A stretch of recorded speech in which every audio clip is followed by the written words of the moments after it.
This conference will now be recorded. All right, here we go. Welcome, everyone. Thank you so much for taking the time to join me for our hometown's first webinar. I'm really excited to talk to you today about some of the top digital revenue opportunities for local newspapers in 2020.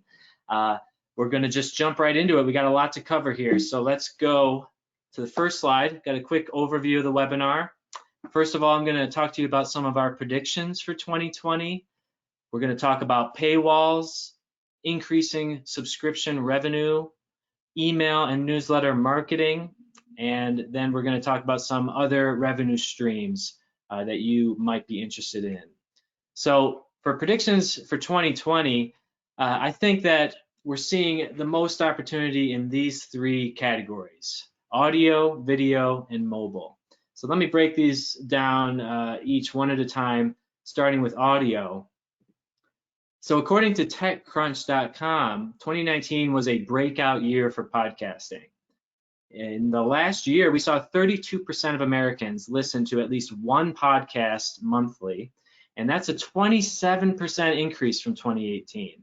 So there's clearly a lot of growth here, a lot of opportunity for ad revenue. So we should all be doing podcasts, right? Well, there's just one problem with that. Who really has the time to plan, record, and edit a podcast on top of everything that we already have going on? Well, our answer to that is a new feature called audio articles. This is an automated way to create mini podcasts on your website for each article. So let me give you a quick video demo of that hopefully will explain it even better. Audio articles are brought to you by our hometown web publishing. Ringing the new year with audio articles. A constantly changing world requires a constantly changing media platform and user interface. Today, news and media is consumed in ways that even just 10 years ago were unheard of. A major trend in all forms of media is the desire to take in content on the go.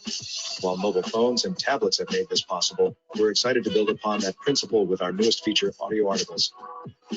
With audio articles, every article posted on your website is converted into an audio stream that can be played back at the click of a button, allowing readers to consume their news in places they otherwise couldn't, at the gym, on the go, or when cooking dinner.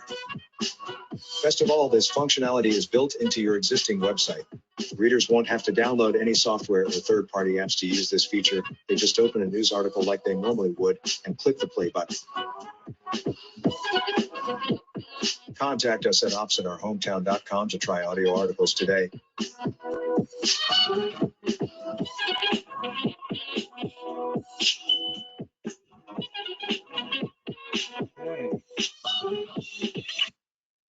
All right, that's the promo video. Now let's talk about it in a little more detail. First of all, I want to just mention that the narrator on that video was the audio articles feature. So we wrote the script into an article, had it read it out. I just dropped that into Premiere and then built the video around that. So as you can tell, it's an incredibly realistic narration, but it's completely automated. So that is a robot that is reading off the text articles and converting them to these audio streams. So you can just click the play button, listen back.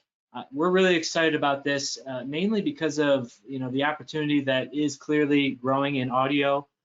This is something that a way that readers could listen to the news and consume content when their hands and eyes are occupied, basically. So really cool feature. We think it adds a lot of value to the website for your subscribers. So there is a revenue opportunity there, but even more directly, there is an advertising opportunity built right into audio articles, and that's what we call audio ads. And what that does is allows you to put the advertiser's message at the beginning of the audio article. So you would just type in a text message. We can also make it appear above the player like this. And then we've got a logo on the right here. And when I click play, this is going to be read off exactly as the audio article is read off. So in the first 5 to 10 seconds of the audio article, you're going to hear the advertiser's message, and then it just reads the article off. The cool thing about this is that we can easily track the number of plays, and we're automatically going to do that for you in Matimo. But if you want to use Google Analytics to track that, we can also integrate with that so that you can then at the end of the month report back to the advertiser how many plays their audio ad had. Second prediction for 2020, what's going to be really exciting? Where's the most opportunity for additional revenue and reader engagement? Video. We're really excited about this new video ad player that we have built. It looks like this, so you can insert pre, post, and mid-roll ads into YouTube videos. So this is pretty cool. You can take a YouTube video that you've uploaded to your channel, embed it on the website, and then take a video from an advertiser's YouTube page and stitch it in there as a pre, mid, or post-roll ad. And this is what it looks like when it shows up. It takes over the video screen, and after, let's say, 5 seconds, it allows the viewer to skip the ad, and that's all configurable. So you can say there is no option to skip the ad, so they have to watch the whole thing, or they can skip after 5 or 10 seconds, whatever you want. And those are all options with this player. The other exciting thing about this is that it supports VAST standard formats.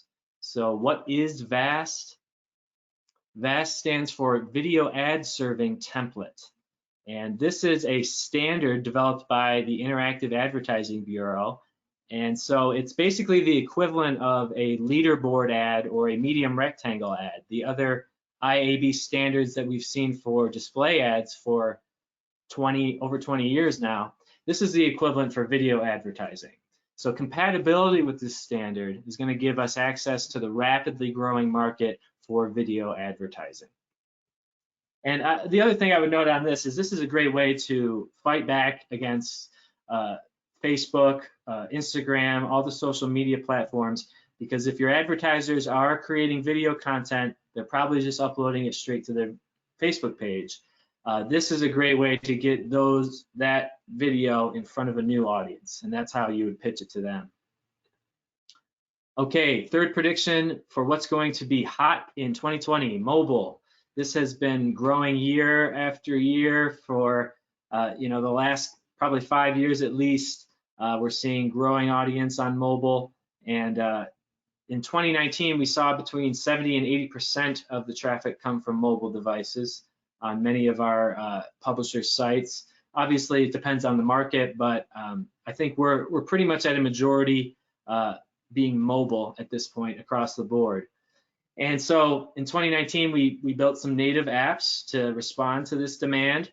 I will note that all of our websites are, of course, mobile responsive. So if you come to the site on a mobile browser, you're going to be able to read all the content perfectly. But the difference here with a native app, probably the biggest difference, is the ability to send out push notifications. So that's our top feature on this version 2.0 that we put out. We added push notifications, and that is going to really allow you to get the attention of your readers, unlike any other way. I think we can all appreciate that. So I got a couple quick screenshots for you. Here is what the home page of the app looks like when you first boot it up. You're going to have a stream of articles that look like this. So I've got a full width image from the featured image right on the home page. You've got your headline, and you would just scroll through this to see all the latest news. This is what the social sharing looks like. So on every article, you can share to whatever social platforms you have downloaded on your app. So this could be Twitter or Facebook, and we just make it very easy for them to share it with their friends on their networks. This is the main menu. So when the reader first comes into the app, they're going to see this home page. They can click this little hamburger menu here, and it's going to pull out this navigation panel so that I can access all the archives that are on the website. They're all going to be replicated on the app. Here is an article view. So this is what a full article would look like. And right here we have an audio ad. So that's an example of how we're integrating all these features together. And here is the one of the newest developments that we're most excited about, the notifications menu. So the user is presented with this when they first download the app. They're first asked if they want to opt in for push notifications. If they do, then they're asked which categories do they want to receive notifications for. And that's great because then they can customize it right from the get-go. But even over time, if they decide their preferences change, maybe they want to start receiving business notifications, but they didn't opt in at first, they can just go over to the main menu here and click on notification settings, and then they can adjust their preferences that way. Okay, and I just briefly made this point on the last slide, but just to bring all these things together in the apps, we're going to be pulling in all our content from audio articles and the embedded videos. So it's all integrated. Your readers can listen or watch the news from the iOS and Android apps.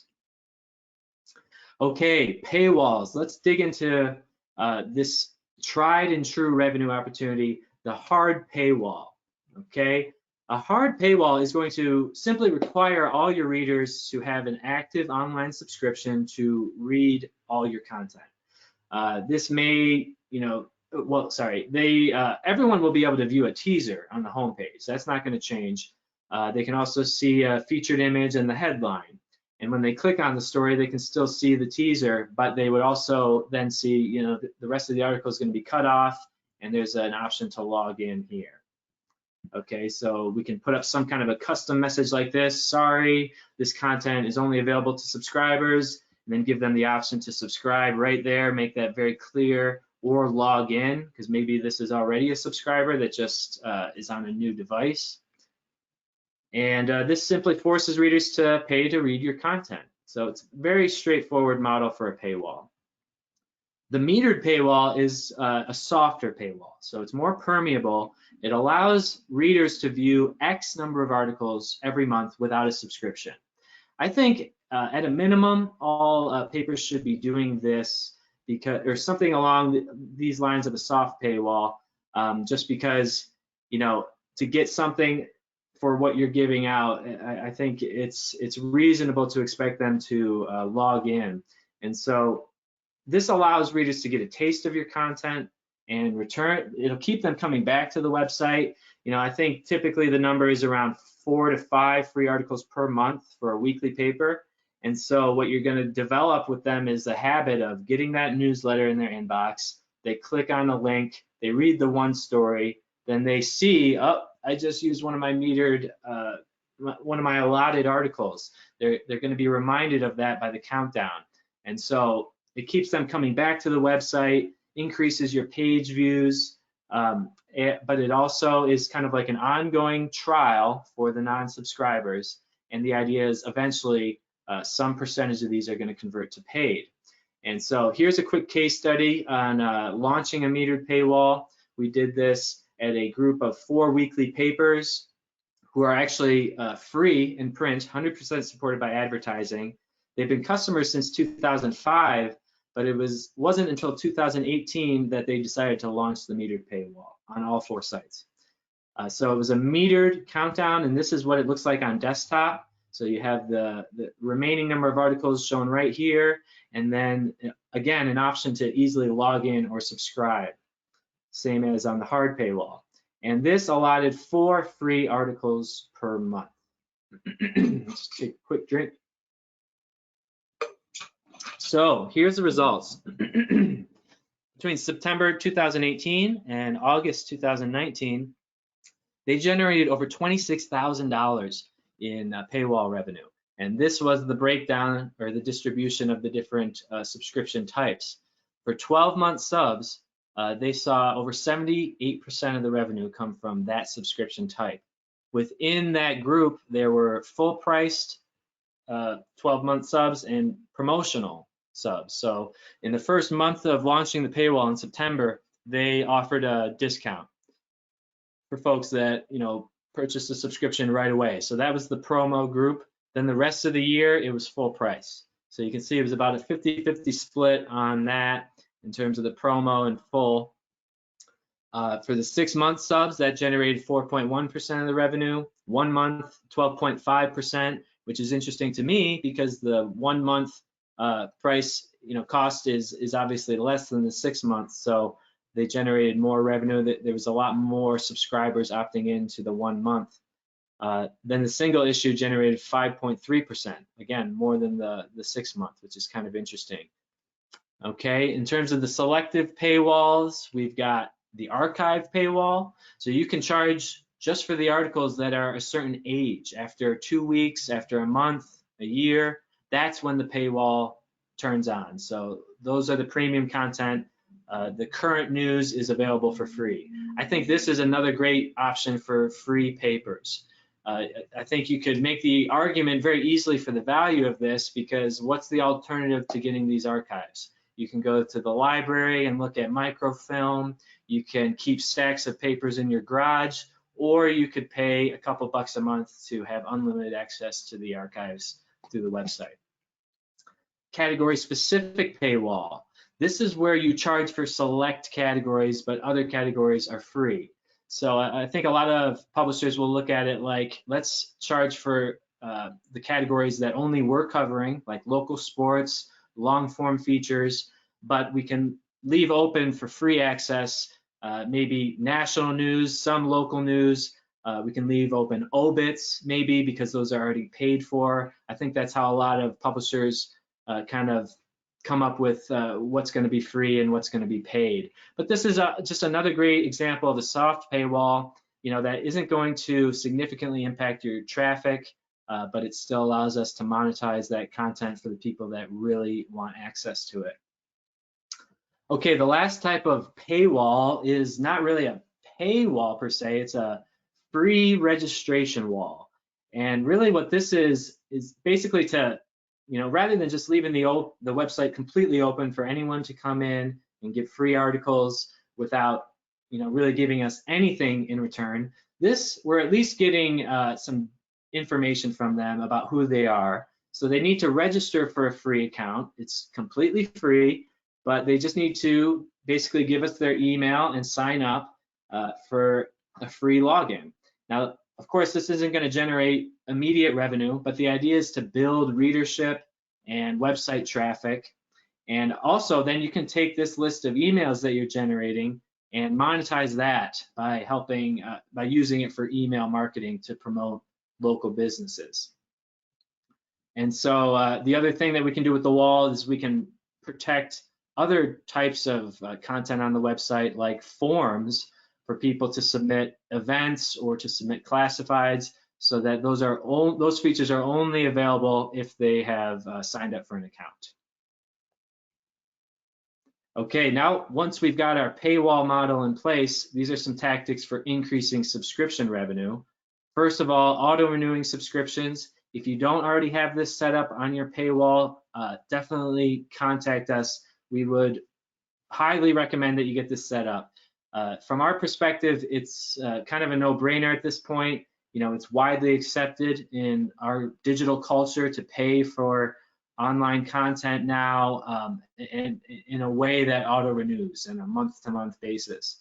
And so, I think it's just human nature. If you have a subscription that expires and then requires people to constantly opt in, you're putting the burden on the subscriber. And it's honestly just too much to expect of some people. So I think it would make more sense to require them to opt out, so that we make it easy to opt out. It's not like a big process, but that way the default is they stay a subscriber, of course.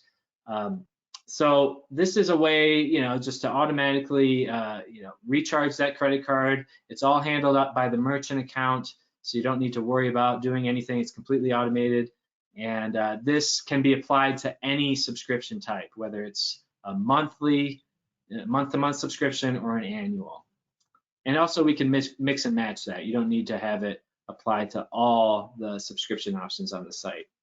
Gift subscriptions, this is a great way to, basically take advantage of the audience that you already have. These are, I think a lot of these are coming from current subscribers that are sharing their subscriptions or sharing the value of the website with their friends and family. So they're already fans, they're convinced of the value, they give this for a Christmas gift, and the idea is that the recipient may have never thought to subscribe to the website. They start using it once after they get the gift, and then we sell them as a new fan, and they then they'll renew themselves.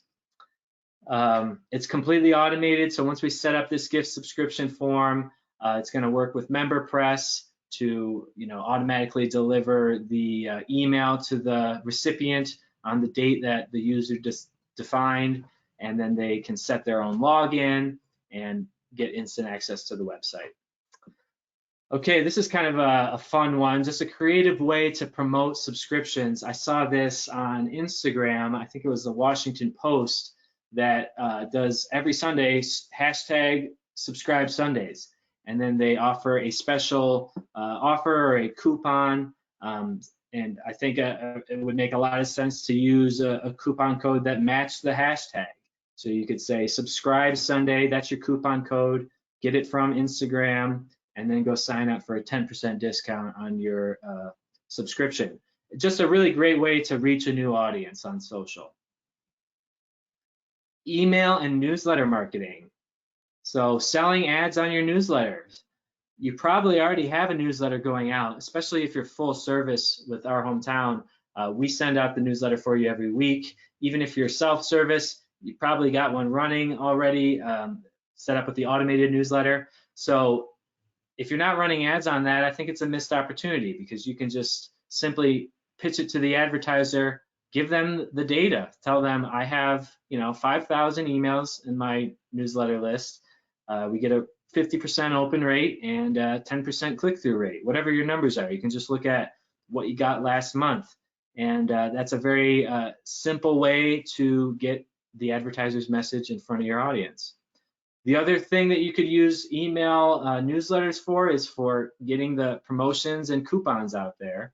So rather than selling that to a local advertiser, you could use it to advertise promotions for a subscription to the website. And this is actually where the registration wall comes in, because if we have a free registration wall and the website is free, then we can use this newsletter to market to those emails various products. Maybe we're trying to sell them a paid print edition or something along those lines. Then another thing that you could do is reach out to expired subscribers. So we can help you with this. You can easily export from MemberPress a list of all your expired subscribers, create a new list in your newsletter system, and then target them with a special offer. And we could really customize it for these folks and say, come back, we miss you, come back, subscribe for 10% off the first month, or however you want to do it. With coupons, you can really set up almost any kind of a discount. Like I think what the New York Times does is something like $1 for the first week, and then it goes back up to the normal rate. We could do something along those lines too. Simply advertising the current subscription rates is also valuable. So if you don't have an advertiser in that position, I think it makes a lot of sense to just remind people what it would cost to have full access to the website. These are people that have opted into the newsletter. Maybe they only signed up for the free newsletter and they're not a paid subscriber yet, though. So we just need to make it really easy for them to opt in. So this would be a clickable button that would take them to the subscribe page and just list out all the benefits of being a subscriber. Okay, we're moving into the lightning round here. So this is a lot of information, I know, and I'm going to just touch on these things briefly. So basic website advertising, you're probably already selling some type of a banner ad on your website, but just to give you an idea of all the different options, we've got all these IAB standards. We can run these anywhere that you want on the site. Because all of our templates are mobile responsive, these are going to automatically adapt to the position that they're put in, and we're using Ad Rotate Pro to deliver all these. Another way that you can run these ads, besides the maybe obvious positions of putting them on the home page under your logo putting them on the right column of the website. Those are very common positions, but you may not realize that you can also run them inside of the articles themselves. So in this example, we're taking a leaderboard ad and placing it between paragraphs on the article page. And this is using a feature called post injection. It's part of Ad Rotate Pro. And again, allows you to put ads in the body text. And the idea here is that it's a way to get around the ad blindness that you might start to see. People start to naturally tune out ads in certain positions. So we want to switch it up and make it unpredictable so that they are actually paying attention to the advertiser's message. This is an example from Signals AZ, and they use post injection for this event spot advertiser. Another way that you could be running ads on the website is by doing category sponsorship. So the first form that this can take is by putting a logo right on your homepage, right at the category header. So it's very clear that this is brought to you. This is an awesome example. The off-road category is brought to you by a 4x4 company. And so they're putting logos on the homepage, but what Signals AZ has done is built this package that really makes it category-wide sponsorship. So the Summit company will appear on the homepage, but they also have an in-story ad on all the articles in the off-road category. So it's highly relevant to the audience looking at these articles. It just makes perfect sense. It's really smart advertising. Okay, let's hit on some of the other revenue streams. Custom order forms. These are created using the Gravity Forms plugin. We can set up custom forms for really any purpose, and we can even integrate payment process. So let's talk about some examples here. So these are just some things that maybe you take over the phone or through email. We can automate it through these forms. So letters to the editor, guest columns, wedding announcements, engagement announcements, obituaries, and some of these are going to be paid, so we can integrate that payment process right into the form. Content submission forms or contest submission forms, event submission and registration. And another cool application is just a way for advertisers to easily log on to the website and pay their monthly advertising bill. Friends to follow. This is a third-party feature that we've seen a lot of our customers taking up and installing on their site. It's basically a widget. It's a third-party widget that you would manage through another account with Friends to Follow. And it basically creates this hub of all these social media streams from your advertisers. So this example, it's all Facebook, but you can do other types of social media as well if your advertisers are active there. But the idea behind this, again, is to compete with Facebook. We need to, present a clear value proposition for appearing on the website. And what that would be here is you could go to the advertiser. They tell you, I do all my advertising on Facebook. I just have a Facebook page, and I don't even pay for it. I just put posts up every day, and I get tons of likes, and that's where I get all my referrals. Well, the counter to that is you're preaching to the choir when you advertise on Facebook, non-paid. So they're putting up these posts. The only people that are seeing them are the ones that are already following their page. So this is a way for them to get more traffic to their Facebook page, because these links are all clickable. It'll go to the Facebook post. They could also follow the advertiser directly from the widget on your site. And that's a way for you to help them grow their Facebook audience. And I think the key to this one is that you want to only offer it as a package deal with other advertising opportunities, either in print or on the website.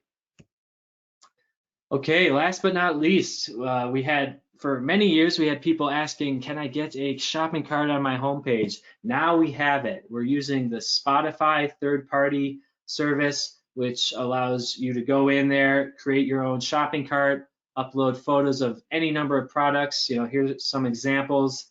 And then we take the code, we put it on your homepage, and then you've got a browsable store right on your homepage that people can shop in without ever leaving your website.